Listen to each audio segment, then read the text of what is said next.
Eh, Baik, Assalamualaikum warahmatullahi wabarakatuh. Perkenalkan nama saya Muhammad Sidik Latukonsina dengan NIM 221146676. Di sini saya akan menjelaskan sedikit tentang evolusi arsitektur komputer yang berkembang dari masa ke masa.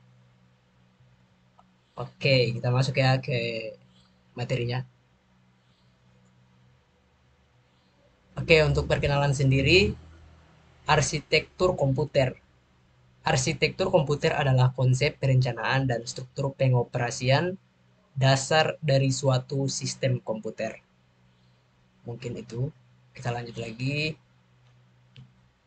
Nah, pada komputer generasi pertama dimulai dari tahun 1940 sampai dengan 1950, yaitu komputer generasi pertama menggunakan tabung vakum untuk melakukan perhitungan. Komputer-komputer ini besar, lambat, dan mahal. Kemudian komputer yang ada pada generasi pertama ini yaitu Z3. Komputer Z3 adalah salah satu komputer paling awal yang dikembangkan dan dibangun oleh Konrad Zuse, seorang insinyur dan ilmuwan komputer asal Jerman. Z3 ini adalah komputer elektronik pertama yang secara otomatis dapat menghitung secara digital.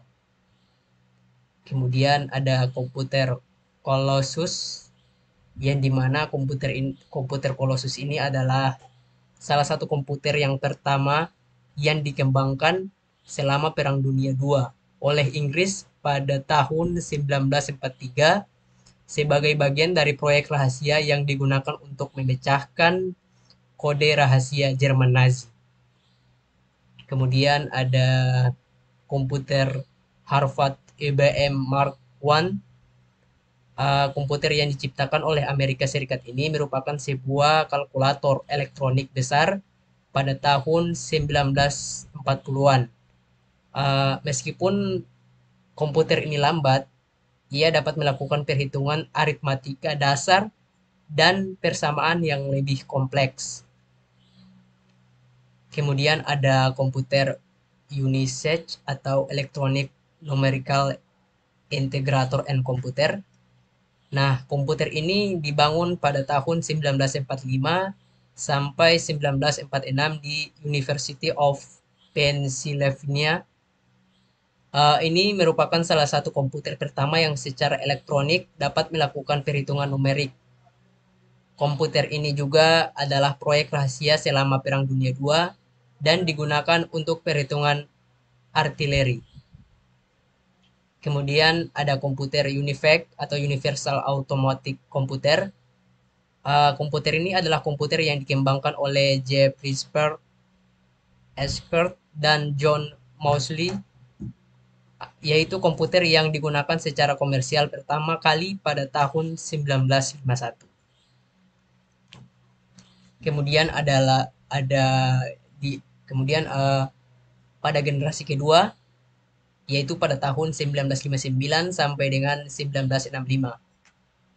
Pada tahun 1950-an, penemuan transistor menggantikan tabung vakum, membuat komputer lebih kecil dan lebih efisien. Pengembangan memori inti magnetik membantu menghasilkan komputer generasi kedua yang lebih cepat, dapat diandalkan, dan hemat energi. Jadi pada generasi kedua ini, komputer lebih hemat energi. Komputer-komputer pada generasi kedua ini salah satunya komputer super. Komputer super pertama seperti IBM Street dan Sperry Large menggunakan teknologi baru ini untuk menangani data dalam jumlah besar, cocok untuk riset atom, namun mereka mahal dan kompleks. Kemudian pada generasi ketiga 1965 sampai 1970, pada generasi ini integrated circuit menjadi kunci, atau ICS menggabungkan banyak transistor dalam satu chip, membuat komputer ini lebih cepat dan hemat energi. Kemudian komputer IBM S30 Komputer generasi ini pertama digunakan untuk aplikasi bisnis dan teknik. Dikembangkan komputer mikro dengan menggunakan mikroprosesor dan semikonduktor yang berbentuk chip untuk memori komputer. Kemudian komputer-komputer di generasi keempat dimulai dari tahun 1970. Pada generasi keempat ini teknologi chip semakin maju. LSI, VLSI, dan ULSI memungkinkan peningkatan kecepatan, efisiensi, dan ukuran komputer. Generasi ini masyarakat umum mulai menggunakan komputer pribadi.